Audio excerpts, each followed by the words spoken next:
అని ఆయన పెడుతున్న ఆయన కోరుకుంటున్న గొంతమ్మ కోరికలు కానీ లేదా అసలు అన్యాయంగా అరెస్ట్ చేస్తున్నారు, కేవలం కావాలని అక్రమంగా చేస్తున్నారు, నేను వచ్చిన తర్వాత సప్త సముద్రాల అవతల ఉన్నా కూడా తీసుకొస్తా అని చెప్పి జగన్మోహన్ రెడ్డి గారు హెచ్చరిస్తున్నారు. ఎలా చూడాలి సార్ ఈ విధానం?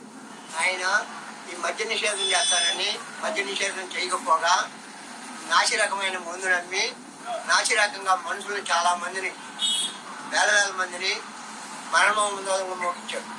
అతను చేసిన ఒక్కొక్క పని చాలా దౌర్భాగ్యమైన పని. అసలు పరిపాలన 5 సంవత్సరాలు రోడ్లు కానీ మద్యం కానీ ఎవరికి వచ్చింది వాళ్ళకు ముఖంలో మురుగాలు పాముకుండానే చేసినట్టుగా లంచం పెట్టుకోవడము.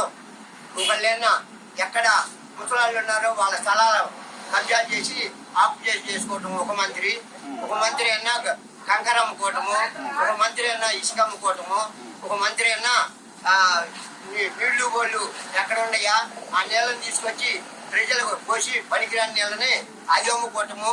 ఏవో